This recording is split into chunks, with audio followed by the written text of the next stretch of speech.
Salam uşaqlar, bugün cimlə işləyirik və videolarım davamlı olması üçün sadəcə bəyənməyiniz və abunə olmağınız kifayətdir. 9-cu sinifə aid bizim mətnimiz var. Həmişə kimi oxuyun mətni və tərcümə edin, ondan sonra da suallara cavab verərik. На Земле много опасных природных явлений. Yerdə çoxlu təhlükəli təbiət hadisələri var. Ураган – одно из таких явлений. Qasırğa bu hadisələrdən biridir. Это буря, которая имеет большую скорость ветра.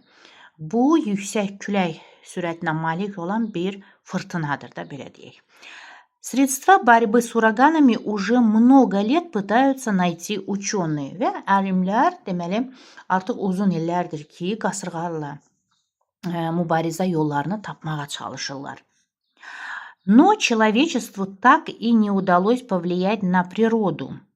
Amma belə deyək də, bəşəriyyət hələ də təbiətə təsir göstərə bilməyib. Сегодня даже с современной техникой кораблям очень сложно spastis от ураганов. Bugün hətta müasir texnika ilə gəmilərin məsələn qasırğalardan xilas olması çox çətindir.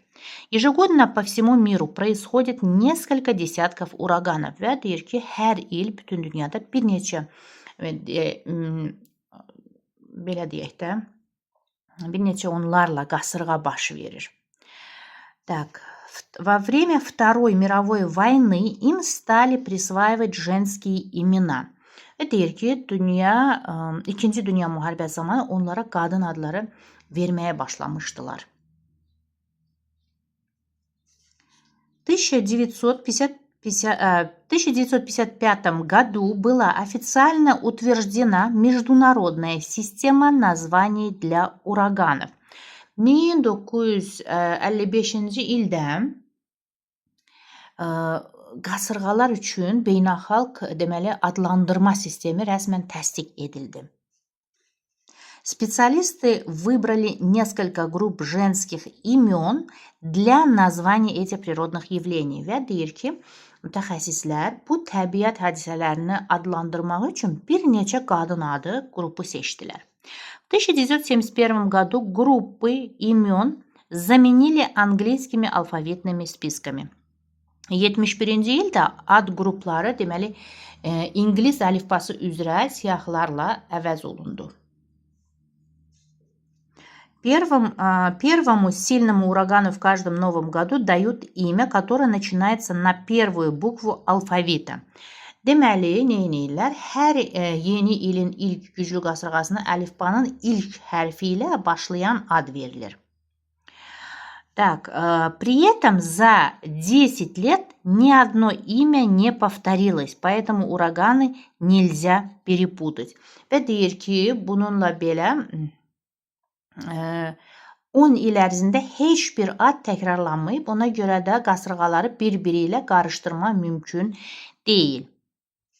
Таким же способом подбирает название и для тайфуна və o şəkildə də deməli tayfunların da belə deyək də eyni üsulla seçilir, adlar seçilir. Дальше. Тайфуны обычно сильнее ураганов, uşaqlar. Tayfunlar adətən qasırğalardan daha güclü olur. Они зарождаются в океане и приносят сильные дожди. Onlar okeanda yaranır və güclü yağışlar gətirir. На своем пути тайфуны могут все разрушить. Və deyir ki, tayfunlar öz yollarında hər şey məhv edə bilir. С 1979 года и ураганам, и тайфунам стали давать также мужские имена. Və 79-cu ildən həm qasırğalara, həm də tayfunlara kişi adları da verilməyə başladılar. İndi keçək, çox maraqlı məlumat oldu. Birinci sualımıza keçək. Birinci sualımız əsas ideya. Определите основную идею, мысль tекsta. Baxın, uşaqlar, söhbət burada nədən gedirdi? Əlbəttə ki, qasırğalar və tayfunlar da, yəni insanlar üçün necə təhlükəlidir, məsələn, necə bu təbii hadisələr burada yazılıbdır. Əsas ideya ondandır, düzdürmü? İndi rus dilində oxuyub tərcümə edəndən sonra o dəqiqədə tuta bilirsən ki, əsas ideya nədir, belə deyək də.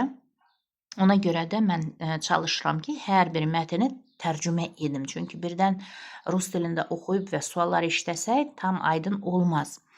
Deməli, bildik ki, burada dediyim kimi nədən söhbət getdi? Qasırğalar və tayfunlar insanlar üçün təhlükəli olan təbii bir hadisədir deyə. Və gəlin baxaq. Tayfunlar в океане подбирают названия так же, как и ураганам. Deyir ki, okeanda tayfunlar qasırğalarla eyni adla adlandırırlar. Yox, bu o deyil. Сегодня ураганы невозможно перепутать из-за их названия. Deyir ki, bugün qasırğa adları ilə görə qarışdırmaq, yəni olmaz da belə deyək. Bu da, yəni var mətndə, amma əsas ideya deyil. В наше время каждый ураган имеет свое название. Deyir ki, indiki vaxtda hər qasırğanın öz adı var. Düzdür, bu da var, amma əsas ideya deyil. Ураганы и тайфуны являются опасными для людей природными явлениями. Bəli, bu уже dediyim kimi əsas ideya bax budur. Yəni, qasırğalar və tayfunlar insanlar üçün təhlükəli olan bir təbii hadisədir. Какое утверждение не соответствует содержанию текста? Mətnə uyğun olmayana gəlin baxaq. На нашей планете много опасных природных явлений. Deyir ki, planetimizdə bir çox təhlükəli təbii fəlakətlər var. Düzdür. Существовало несколько групп женских имен для названия ураганов. Bəli, qasırğalar üçün bir neçə qadın ad qrupu var idi. Düzdür. В 20 веке ураганам стали давать и женские, и мужские имена. Deyir ki, 20-ci əsrdə qasırğalar həm qadın, həm də kişi adları verməyə başlamışdılar. Düzdür. Современная техника позволяет кораблям не бояться урагана. Və deyir ki, müasir texnologiya gəmiləri qasırğalardan, belə deyək də, qorxmamağa da, yəni belə deyək də, не бояться урагана. Yəni, müasir texnologiya gəmilərin qasırğalara tab gətirməyinə imkan verir. Yox, əlbəttə ki, yox. Tak, deməli, C variantı onda burada, D variantını seçirik biz 2-dən.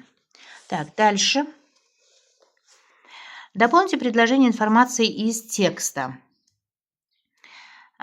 Дополните, так, нужно дополнить. Tayfun обычно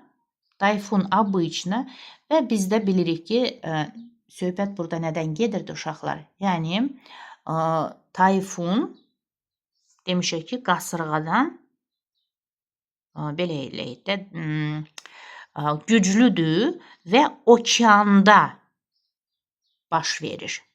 Düzdürmü? O şəkildə oxumuşduq. Gəlin indi bax. Так, тайфун обычно сильнее ураганов, они зарождаются в океане и приносят сильные дожди. Görsünüzmü? Deməli, 3-də 10-da necə olacaq? Tayfun обычно возникает в океане deyə biz bunu götürə bilək. Çünki qalanları uyğun deyil. 4. Исходя из текста, определите правильный ответ на вопрос. Deməli, sual verilib. Какому урагану дает имя на первую букву алфавита? Əlifbənin ilk hərfin adını hansı qasırğa daşıyır da, məsələn deyil, hansına verilir o ad? Tak, əlbəttə ki, biz də bilirik ki, ən güclü də ilk güclü qasırğaya verilir. Первому сильному урагану. Дальше. Определите верные утверждения. Так, düzgün вариантları seçək. Только ураганам с 1979 года стали давать mужские имена. Только ураганам. Ama biz bilirik ki, и tayfunam. Видите? Burada. Deməli, bu bir düz değil. Несколько групп женских имен заменили алфавитными списками в 1955 году. 1955-ci ildə bir neçə qadın ad qrupu əlifba sırası ilə siyahlarla əvəz edildi. Amma biz burada oxuduq ki, 55-ci ildə, в 1955 году была официально утверждена международная система названий для ураганов. Так, тут тоже gəlməz. Бурю с большой скоростью ветра называют ураганом. Bu bəli. 3 düzdür. Çünki burada yazılıb yüksək külək sürəti olan qasırğa adlanır. Так, 3 götürdük. Несколько сотен ураганов каждый год фиксируется на земном шаре. Так, hər il dünyada bir neçə 100 qasırğa qeydə alınır. Amma biz bilirik ki, несколько десятков. Ona görə də 4'ü də götürə bilmərik. И в наши дни человечество не способно повлиять на ураганы. Düzdür. Deyir ki, hətta bugün də belə bəşəriyyət qasırğaya təsir göstərə bilmir. Ona görə də biz 3 və 5'i seçirik. Belə uşaqlar, sağ olun, görüşərik.